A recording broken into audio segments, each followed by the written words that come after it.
Os principais analistas sobre a economia internacional apontam que estamos vivendo uma nova tendência na economia do planeta. Estamos vivendo uma nova tendência na economia capitalista. Na verdade, apontam os especialistas, é um novo normal. E esse novo normal, infelizmente, diz respeito a grandes dificuldades para estimular o crescimento econômico e um crescimento econômico bem menor do que aquele esperado. Na verdade, podemos pegar aí as últimas informações a respeito do que falou o FMI, o Fundo Monetário Internacional, previa para o ano de 2020 um crescimento de 3,2%. Porém, muito recentemente, o chamado Clube dos Países Ricos, ou a OCDE, disse que, na verdade, esse crescimento será de, no máximo, 1,5%. A queda é muito drástica e diz respeito não só a essas novas tendências que estamos vivendo nessa segunda década do século XXI, mas também a acontecimentos pontuais, como o coronavírus e também como as guerras comerciais. Na verdade, nós temos normalmente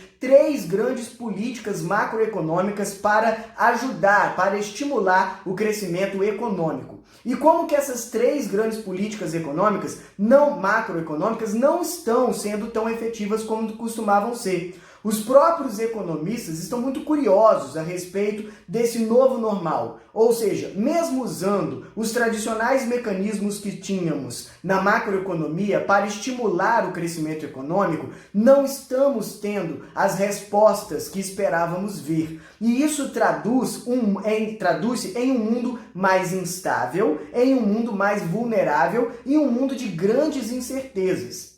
Que tipo de mecanismos nós tínhamos para estimular a economia no que diz respeito à macroeconomia? Sobretudo a política monetária, ou seja, o governo baixa a taxa de juros para evitar que os investidores concentrem-se tanto no capital especulativo e estimular, sobretudo, o empréstimo e também estimular, sobretudo, o investimento em um capital produtivo, investimento em bens reais produtivos, como abrir lojas e etc., abrir novas empresas. Esse estímulo monetário, porém, ele tem se mostrado cada vez mais ineficiente. Observe, por exemplo, a taxa de juros no Brasil. Normalmente, a taxa de juros no Brasil, a mais alta, antiga taxa de juros, era de 14% em média. Era uma das mais altas taxas de juros. E o Brasil vem, consequentemente, agora diminuindo muito a taxa de juros.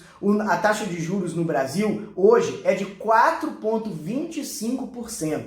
Estamos falando de uma taxa de juros muito baixa. A ideia dessa política era estimular o crescimento, mas isso não está acontecendo. O crescimento do Brasil, e esse comportamento também está acontecendo no mundo todo de maneira geral, não está acontecendo. Vamos pegar, por exemplo, o Banco Central dos Estados Unidos, o Federal Reserve. Ele acaba de baixar em 0,5% o juro dos Estados Unidos, com a intenção de estimular a economia devido às ameaças econômicas do coronavírus. Ainda assim, a economia não está respondendo como esperado. Temos também a política fiscal. A política fiscal seria o governo amenizar nos tributos, amenizar nos impostos e o governo também gastar mais para estimular a economia. Porém, vamos falar do caso brasileiro. O orçamento brasileiro é quase em torno de 90% engessado pelos gastos obrigatórios. E os gastos discricionários, ou seja, os gastos opcionais, estão em briga agora entre o Poder Executivo e o Legislativo, com o chamado orçamento impositivo. Vale a pena pesquisar para você saber um pouco mais sobre essa questão. Ou seja, também no Brasil, os gastos do governo estão muito travados e a política fiscal permanece ainda inviabilizada. Vale lembrar também que o Brasil tem o mais complexo sistema tributário do planeta. De acordo com o economista Daniel Souza, o Brasil apresenta o mais complexo sistema tributário do mundo. Então estamos falando de uma dificuldade com a política fiscal ainda muito grande no nosso país. E por fim, a política cambial. Será que dá pra gente desvalorizar um pouco a moeda brasileira, aumentar as exportações? Pois é, essa é uma outra área na qual o Brasil já está fazendo alguma coisa. O dólar está registrando altas inéditas. O real é a moeda na América Latina que mais se desvalorizou nos últimos dias. E ainda assim a economia brasileira não está reagindo. O PIB de 2019 foi 1,1%, um crescimento muito aquém do esperado.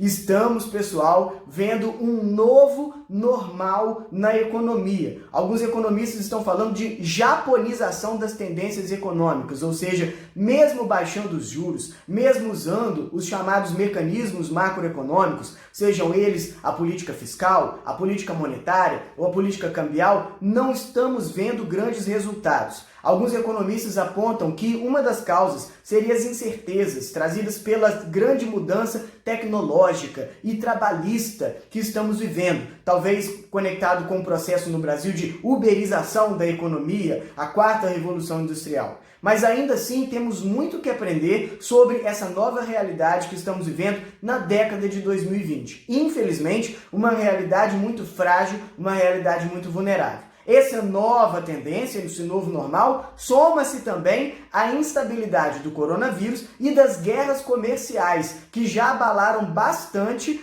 as transações comerciais internacionais. Temos que ficar de olho nessas novas tendências, porque certamente estamos vivendo uma nova realidade macroeconômica agora nessa década de 2020.